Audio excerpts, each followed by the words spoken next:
এখন অভাবে কেউ মরে না। এখন আমাদের সবচেয়ে বড় শত্রু ড্রাগস। এটা সিপিএম থেকেও বড় শত্রু, এটা সিপিএম থেকে ভয়ঙ্কর, সিপিএম থেকে বিপজ্জনক। সিপিএম তো বিপজ্জনকই, এর থেকে বিপজ্জনক হলো ড্রাগস। ড্রাগস থেকে সতর্ক থাকবেন, সবচেয়ে বড় কথা ইম্পর্টেন্ট। আর কোনো অভাব আমাদের নেই। তিনি যা বলেছেন আমি একদিক থেকে তার মধ্যে কোনো অস্বাভাবিকতা দেখছি না। এটা একটা স্বাভাবিক বহিঃপ্রকাশ। একটা কথা আছে, বিনাশকালে বুদ্ধি নাশ হয়, বিপরীত চিন্তা বিপরীত বুদ্ধি ইত্যাদির উদয় হয়। যে ভারতীয় জনতা পার্টি এবং বিশেষ করে মাননীয় মন্ত্রী রতনলাল নাথেরও প্রায় একই দশা। আমরা সচরাচর দেখি আমাদের অভিজ্ঞতায় কিছু কিছু মানুষ তাদের জীবন অন্তিম সময়ে একদিক থেকে প্রাকৃতিকভাবে অর্থাৎ বায়োলজিক্যালি যে তাদের অতীত জীবনে যে ভুল ভ্রান্তি হয় এটাকে সংশোধন করার কোনো সুযোগ নেই, বা সেরকম যে শারীরিক মানসিক দিক থেকে তার ক্ষয় শুরু হলে যে বয়োবৃদ্ধ না হলেও এর থেকে বেরিয়ে আসতে পারেন না, তখন স্বগতোক্তি অর্থাৎ অবচেতন মনে বা সচেতন মনে তারা কিছু তাদের মনের ব্যর্থতা তারা প্রকাশ করে।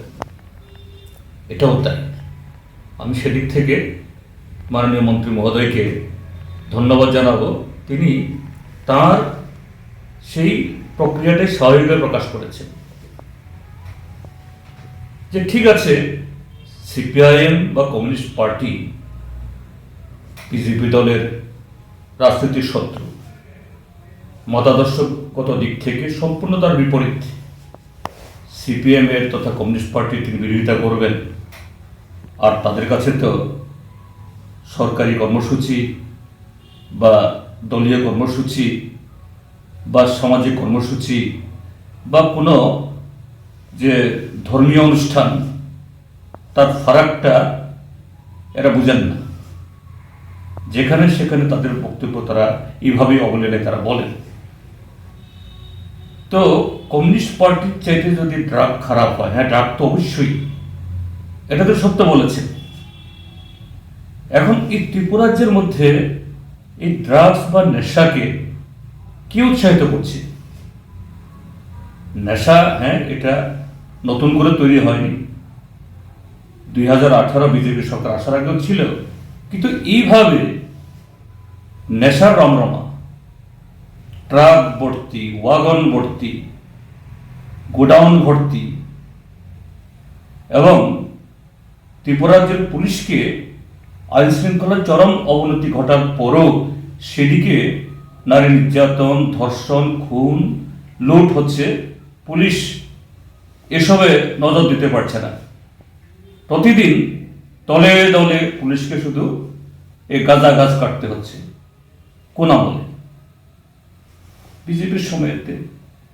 এবং মানুষের অভিযোগ, ত্রিপুরাজ্যের কিছু মন্ত্রী এলাকাতে, এটা তিনি রতনলাল নাথ কিনা আমি জানি না, মানুষের অভিযোগ যে সেখানে এরকম যে প্রকাশ্য এই দিনের বেলা রাস্তার পাশে, এমনকি আরবান এলাকাতেও নাকি কিছু লোক গাঁজা চাষ করেন এবং তারা এই মন্ত্রীদের বা নেতাদের খুবই ঘনিষ্ঠ।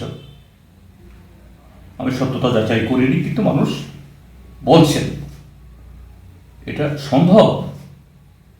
আমার মনে হয় এই সমস্ত কিছুতে মাননীয় মন্ত্রী মহোদয় রতনবাবু তিনি অনুশোচনায় ভুগছেন। কাজেই এটা এইভাবে বহিঃপ্রকাশ করে পরোক্ষে শত্রুর বিরুদ্ধে কথা না বললে তো হয় না, রাজনৈতিক শত্রু। কাজেই নিজেদের যে ব্যর্থতা, কলঙ্ক, এবং বিনাশের পথ থেকে যে বেরিয়ে আসতে পারছে না তারই বহিঃপ্রকাশ। এই জন্যই বলছি এটা অস্বাভাবিক না, এটা অত্যন্ত স্বাভাবিক যে বিনাশকালে যখন আর কিছুই করার থাকে না তখন এরকমভাবে স্বগতোক্তি অসহায়তা প্রকাশ করা ছাড়া উপায় নেই। এটা দলীয় অনুষ্ঠানই হোক বা সরকার অনুষ্ঠান করতে হচ্ছে, তিনি এটা করেছেন, এটা অন্য কিছু নয়।